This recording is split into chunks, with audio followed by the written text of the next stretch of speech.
Hello everyone, welcome to exam plus academy. अपनी आज की इस क्लास में हम डिस्कस करेंगे हमारे मार्च मंथ के बैंकिंग एंड फाइनेंशियल अवेयरनेस का पार्ट 1 हम डिस्कस करेंगे और जल्द ही इसका पार्ट 2 और पार्ट 3 भी मैं आपके लिए लेके आऊंगी। और ये क्लास आपको मिलेगी बायलिंगुअल, हिंदी इंग्लिश दोनों ही लैंग्वेज में। आपको क्वेश्चन ऑप्शन एंड जो कंटेंट है दोनों ही लैंग्वेज में मिलेगा। आपको जो लैंग्वेज सुटेबल है आप उस लैंग्वेज में कंटेंट को पढ़ सकते हैं, समझ सकते हैं, ठीक है। और दूसरी इंपॉर्टेंट बात यह है कि कंप्लीट पीडीएफ अगर आपको चाहिए मार्च मंथ का बैंकिंग एंड फाइनेंशियल अवेयरनेस का, जिसमें आपका पार्ट 1, पार्ट 2 एंड पार्ट 3 होगा, कंप्लीट पीडीएफ आप लोग नीचे दिए गए लिंक से डाउनलोड कर सकते हैं, ठीक है। कंप्लीट पीडीएफ रहेगा आपको, जैसा आपको क्लास में पढ़ाया गया है विद कंटेंट ऐसा ही आपको पीडीएफ में मिलेगा। अगर आप लेना चाहते हैं तो नीचे दिए गए लिंक से आप लोग डाउनलोड कर सकते हैं मार्च मंथ का पार्ट 1, पार्ट 2 एंड पार्ट 3 का कंप्लीट पीडीएफ, ठीक है।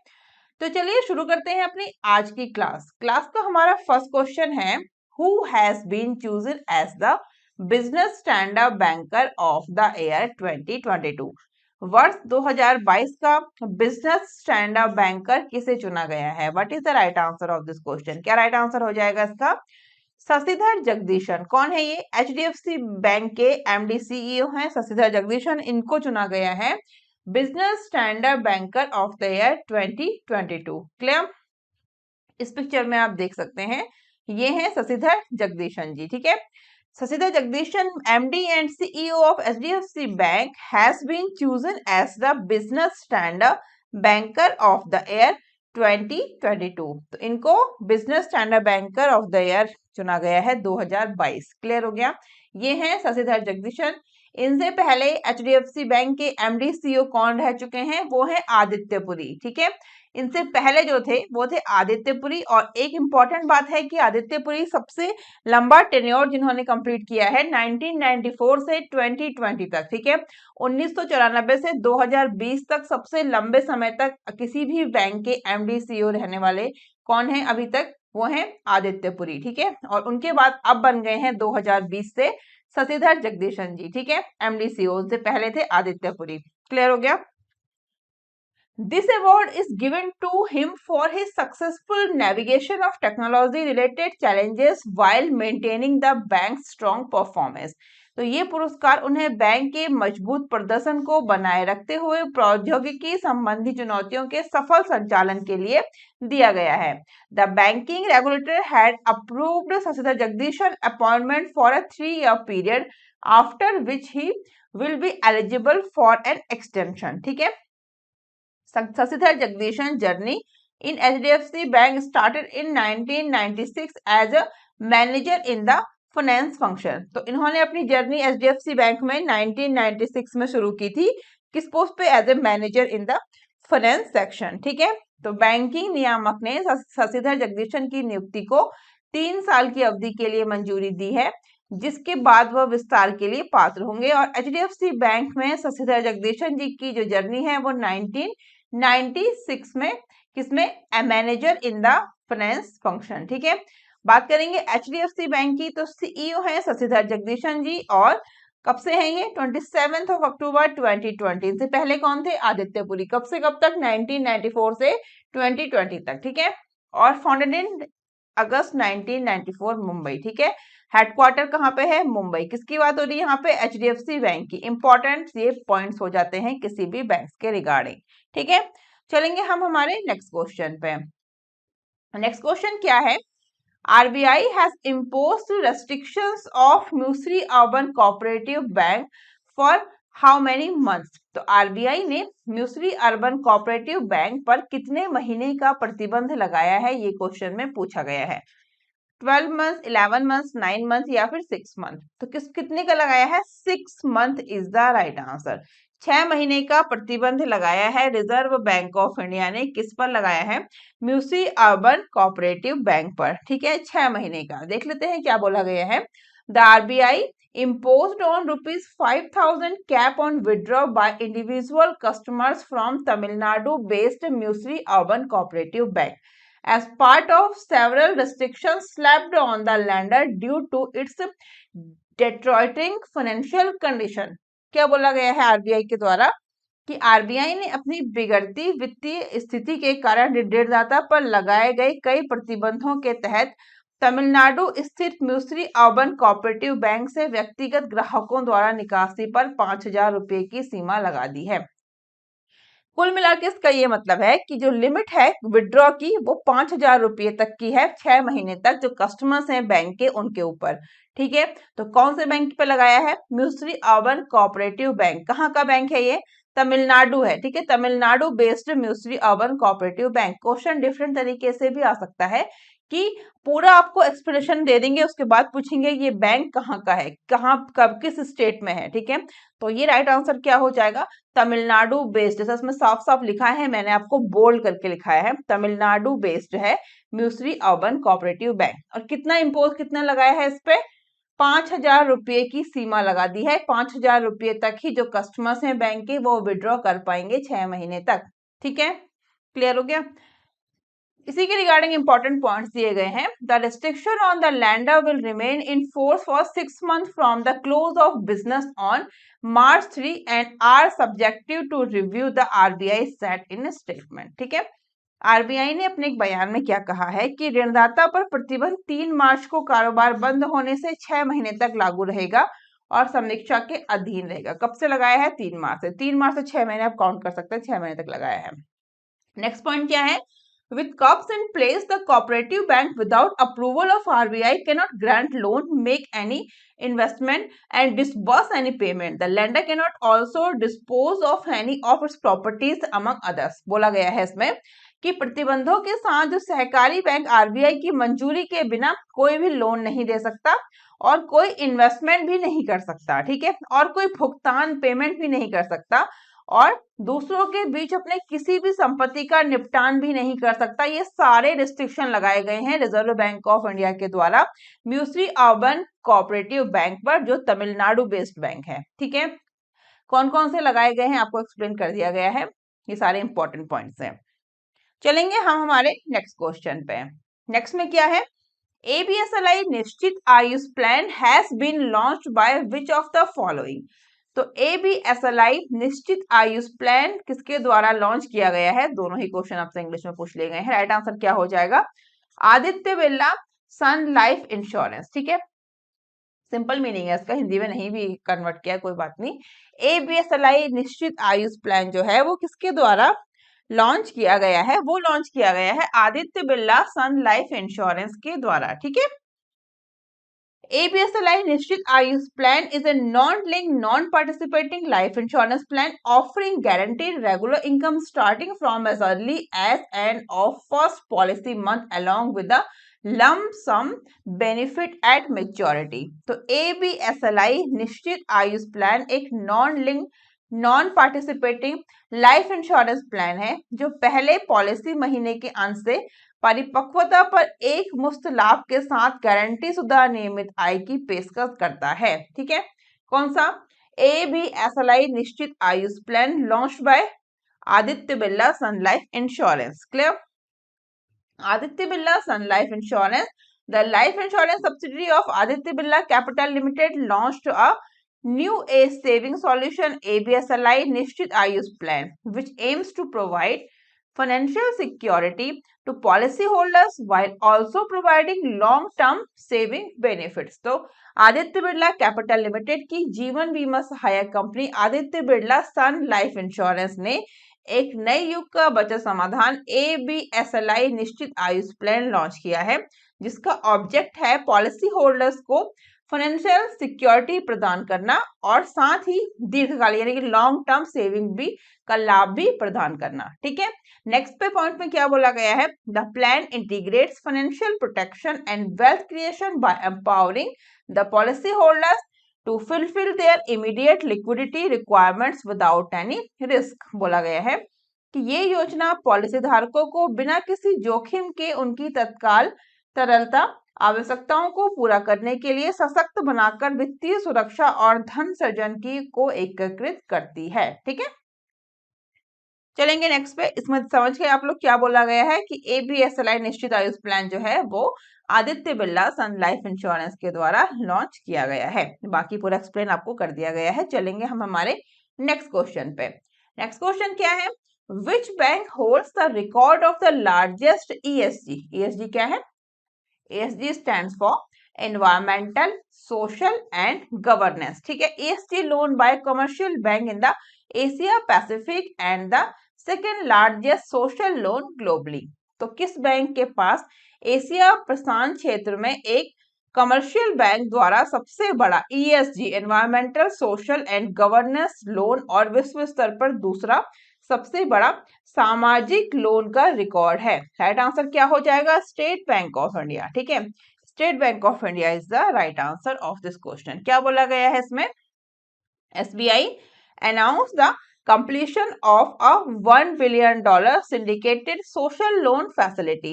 तो SBI ने $1 बिलियन के सिंडिकेटेड सोशल लोन सुविधा को पूरा करने की घोषणा की है।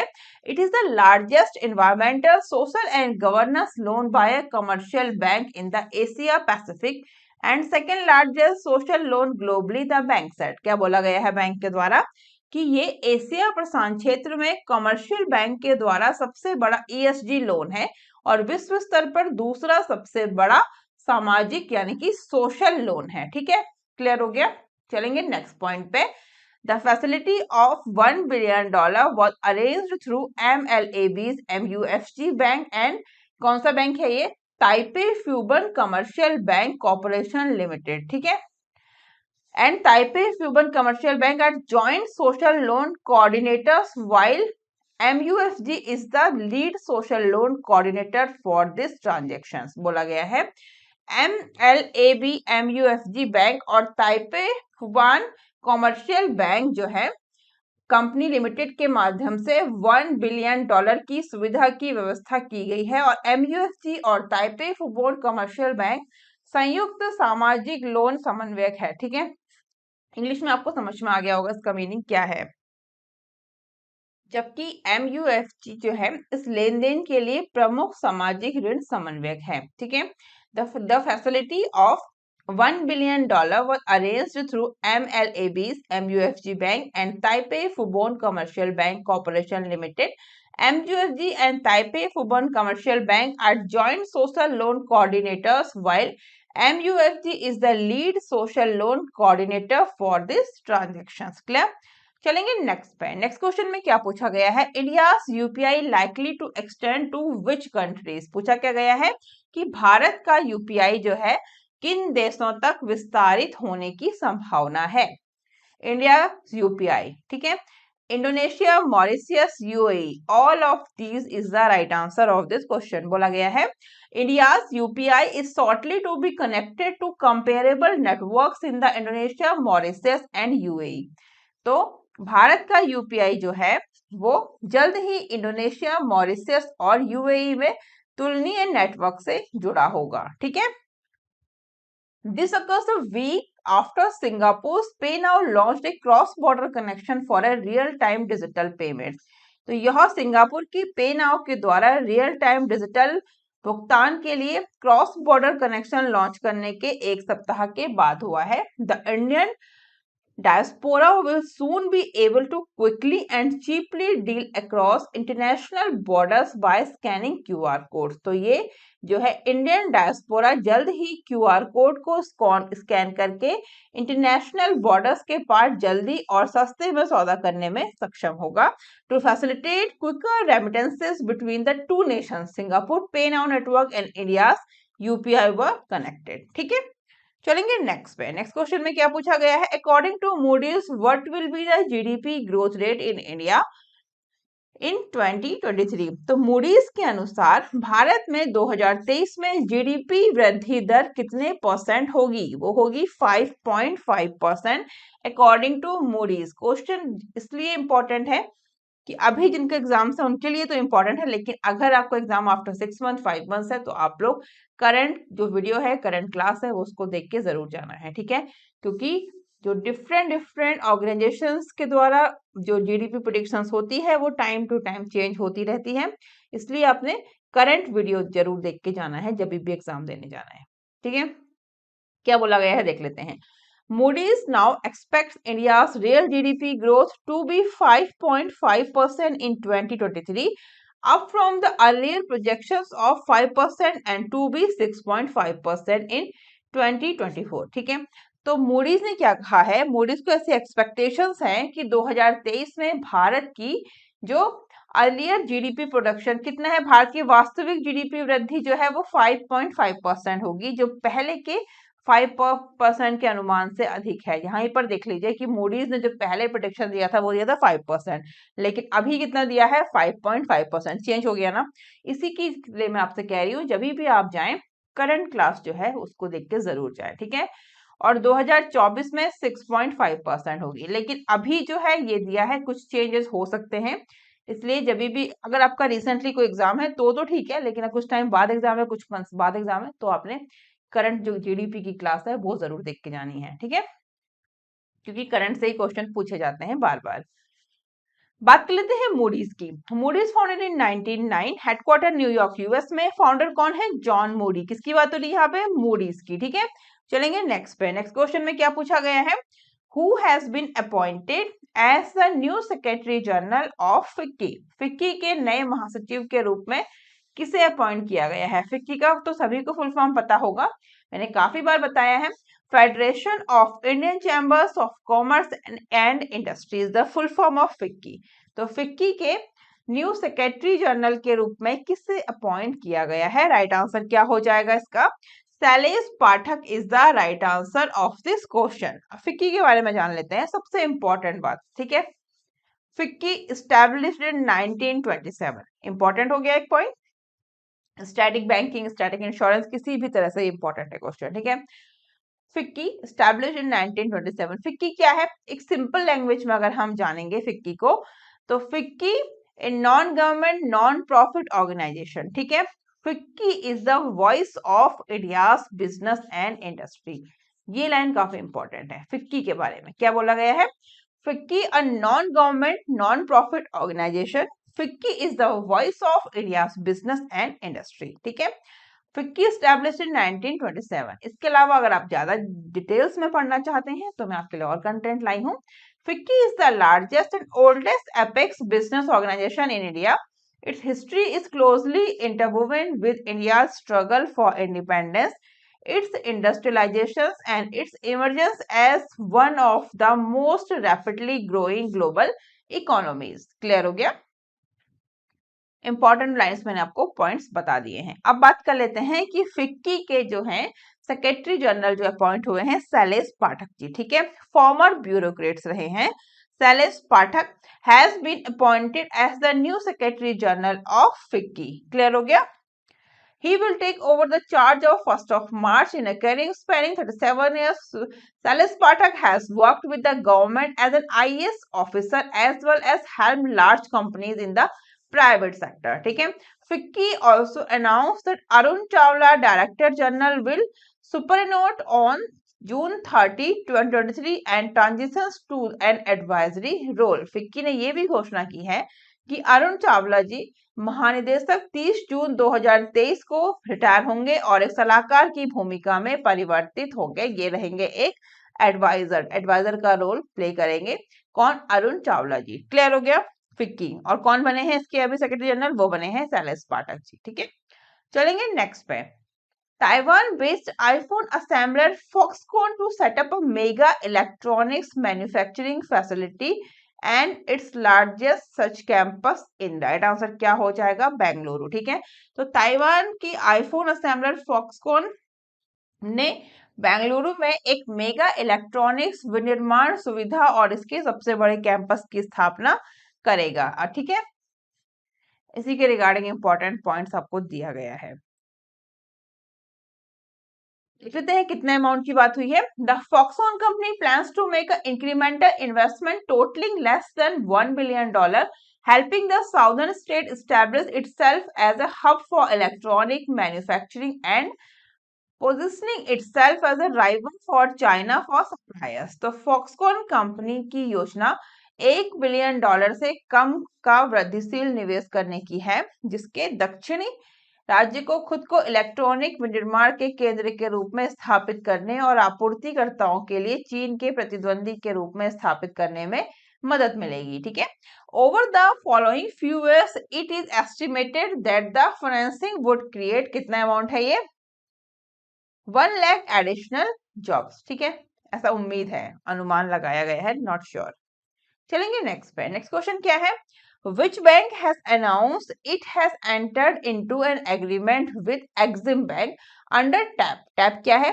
Trade assistance programme. ठीक है, टैप का क्या फुल फॉर्म है? Trade assistance programme to support cross border trade transaction. साफ साफ इसमें क्या बोला गया है कि किस बैंक ने ये घोषणा की है कि उसने सीमा पार व्यापार लेन देन का समर्थन करने के लिए टैप के तहत एक एक्सपोर्ट इंपोर्ट निर्यात आयात bank of India Exim bank, साफ साफ बोला गया है, एक्सिम बैंक के साथ एक समझौता किया है। एक्सिम बैंक का फुल फॉर्म ही है export import bank of India. ठीक है, किस बैंक ने बोला है? RBL bank is the right answer of this question. ठीक है, RBL bank. RBL bank, the private lender said that it has reached an agreement with Exim Bank under the TAP in order to facilitate cross-border commercial operations। ठीक है, RBL bank ने निजी ऋणदाता ने कहा कि उसने सीमा पार वाणिज्यिक संचालन की सुविधा के लिए टैप के तहत एक्सिम बैंक के साथ एक समझौता किया है। ठीक है, export import bank of India. ठीक है, एक्सिम का फुल फॉर्म है TAP trade assistant programme.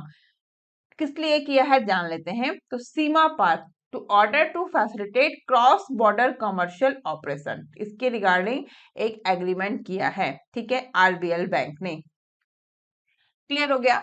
Next पे चलेंगे। Exim bank assistance programme for cross border transactions intend to facilitate India's export globally by providing credit enhancement to trade instruments. क्या बोला गया है कि एक्सिम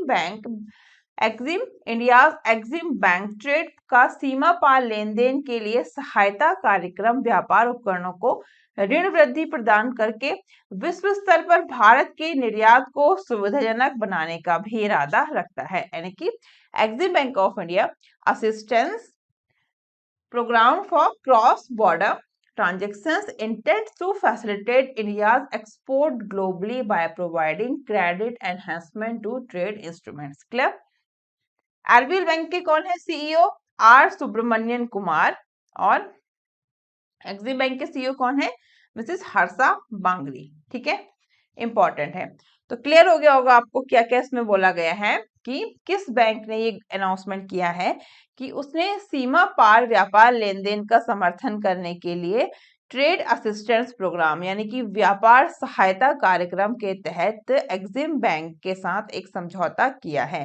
तो सीधी सी बात है, सीमा पार व्यापार लेन देन को सपोर्ट करने के लिए व्यापार सहायता कार्यक्रम के तहत एक्सिम बैंक ऑफ इंडिया के साथ आरबीएल बैंक ने एक समझौता किया है। ठीक है, नेक्स्ट पे चलेंगे। नेक्स्ट क्वेश्चन में क्या बोला गया है? Which country has agreed to increase the policy interest rate by 2% or 200 basis points to meet another conditions to set by the International Monetary Fund to unlock 1.1 billion US dollar of the bail out package. ठीक है, कौन सा देश bail out package के 1.1 billion अमेरिकी dollar को unlock करने के लिए आईएमएफ द्वारा निर्धारित एक और शर्त को पूरा करने के लिए नीतिगत ब्याज दर में 2% या 200 आधार अंकों की वृद्धि करने पर सहमत हुआ है? राइट आंसर क्या हो जाएगा? पाकिस्तान। इकोनॉमिकल क्राइसिस के चलते पाकिस्तान ने ये डिसीजन लिया है। ठीक है, Pakistan government has agreed to increase the policy interest rate by 2% or 200 basis points to meet another conditions set by the international monetary fund IMF। Pakistan की सरकार अंतर्राष्ट्रीय मुद्रा कोष द्वारा निर्धारित एक और शर्त को पूरा करने के लिए नीतिगत ब्याज दर को 2% या 200 आधार अंकों तक बढ़ाने पर सहमत हो गई है।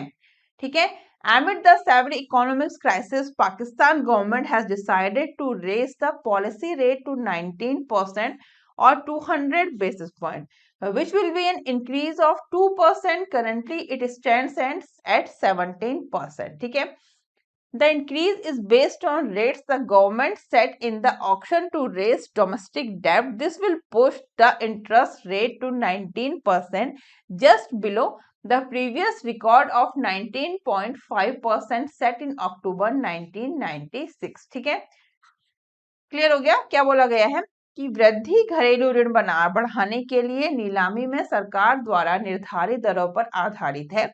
यह अक्टूबर 1996 में निर्धारित 19.5% के पिछले रिकॉर्ड के ठीक नीचे, ठीक है, ब्याज दर को 19% तक बढ़ा देगा। नेक्स्ट पे चलते हैं। क्या बोला गया है? Dash launches two survey to gather useful inputs for monetary policy. इनमें से किसने मॉनेटरी पॉलिसी के लिए यूजफुल इनपुट्स इकट्ठा करने के लिए 2 सर्वे किए हैं? तो वो किए हैं रिजर्व बैंक ऑफ इंडिया ने, ठीक है, RBI is the right answer. क्या क्या सर्वे किए हैं वो हम जान लेते हैं इसमें।